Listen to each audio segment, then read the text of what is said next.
Assalamualaikum warahmatullahi wabarakatuh. Perkenalkan, nama saya Dede Naini. Saya akan mereview tugas belajar di luar kelas di hari kedua, yaitu dengan tema kurikulum dasar kedua. Untuk yang A, jawablah mengenai metode individual system. Soal nomor 1, apa pengertian individual system? Individual system adalah proses belajar yang berpusat pada anak sebagai subjek belajar. Nomor 2, mengapa pendekatan yang dilakukan harus individual system? Karena tidak mungkin bertahap jika proses belajarnya dilakukan secara klasikal. Oleh karena itu, proses belajar dilakukan secara bertahap atau small step system yang pendekatannya dilakukan secara sesuai dengan keadaan masing-masing anak. Nomor 3, apa tujuan yang dicapai dengan melakukan pendekatan secara individual system? Tujuan yang dicapai dengan melakukan pendekatan secara individual system yaitu agar proses belajar dapat dilakukan secara bertahap. Nomor 4, di Bimba, guru dan murid memiliki peran penting masing-masing. Sebutkan apa peran guru dan murid. Jawabannya, untuk peran guru yaitu memberikan motivasi kepada anak, membimbing, mendidik, dan memberikan bimbingan belajar yang menyenangkan, bertahap, dan menumbuhkan minat belajar pada anak. Untuk murid, perannya yaitu bermain dan belajar, mengerjakan modul-modul yang diberikan oleh guru. Untuk soal nomor 5, apa perbedaan antara metode individual system dengan classical system? Metode individual system yaitu metode yang belajar yang digunakan berpusat pada anak sebagai subjek belajar yang pendekatannya sesuai dengan masing-masing anak.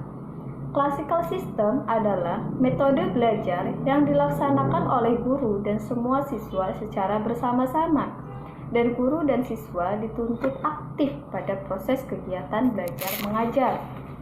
Untuk soal nomor 6, bagaimana cara yang dilakukan motivator agar dapat melakukan pendekatan secara individual system?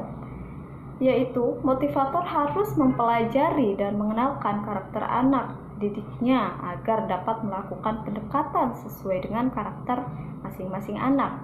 Dan motivator harus mencari tahu kesukaan setiap anak agar anak tersebut dapat melakukan apa yang ia sukai sehingga anak tersebut menjadi tertarik melakukan kegiatan bermain sambil belajar di Bimba. Nomor 7, apa dampak yang akan terjadi bila pendekatan yang dilakukan secara individual system?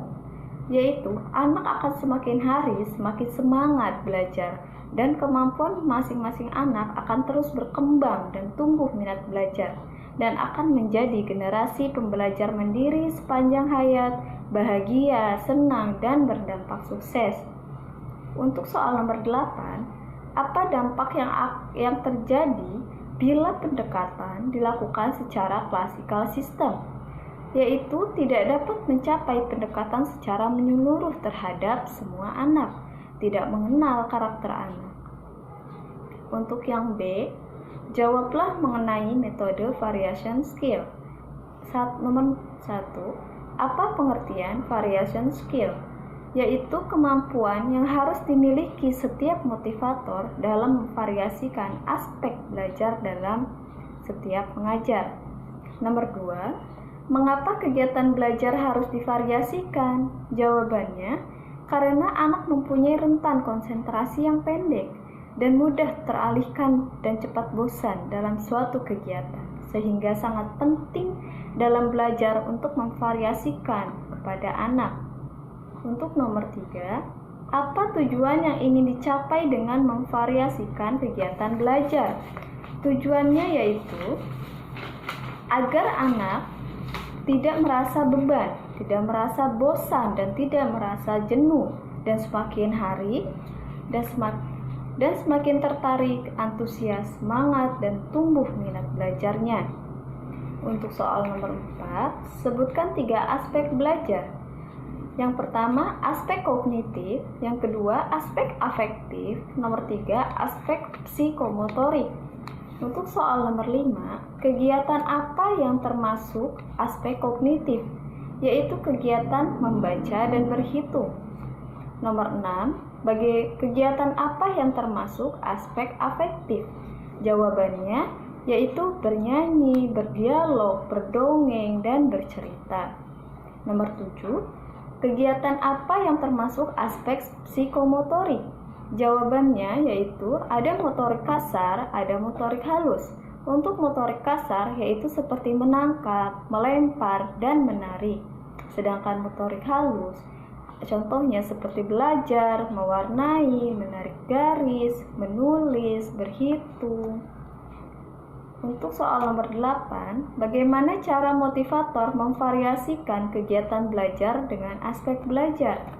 Jawabannya yaitu berupaya mengarahkan anak bermain baca-bacaan bersama-sama dengan cara menyenangkan sesuai kemampuan setiap masing-masing anak, sambil diselingi dengan bermain atau bernyanyi. Untuk soal yang C, mengenai teori dasar dalam psikologi pendidikan. Untuk nomor 1, apa yang dimaksud dengan the law of effect atau hukum akibat? Yaitu ketika kita melakukan suatu kegiatan yang menyenangkan, maka akibatnya akan diulang.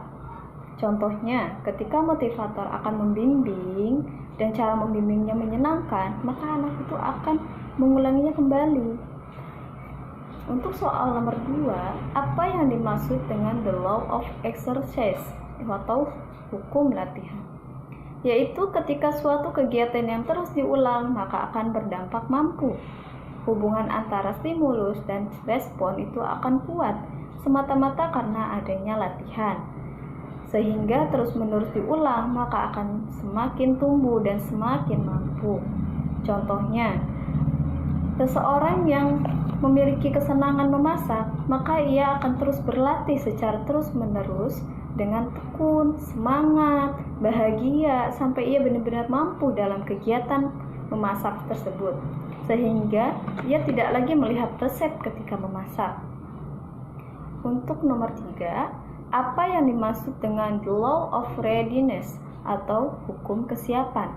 Yaitu ketika seseorang semakin mampu, maka ia semakin siap dan terampil dalam prosesnya, akan semakin menyenangkan dan nantinya akan menumbuhkan minat belajar yang menggelora atau minat kuadrat dalam diri seseorang, sehingga akan tumbuh rasa bahagia yang berdampak sukses. Contohnya, seseorang yang senang dan mampu dalam memasak, ia akan semakin siap untuk memasak menu-menu baru, sehingga membuat seseorang memiliki kesiapan dan ingin terus mengulang sampai ia bahagia dan sukses. Demikian yang dapat saya sampaikan, kurang lebihnya mohon maaf. Wassalamualaikum warahmatullahi wabarakatuh.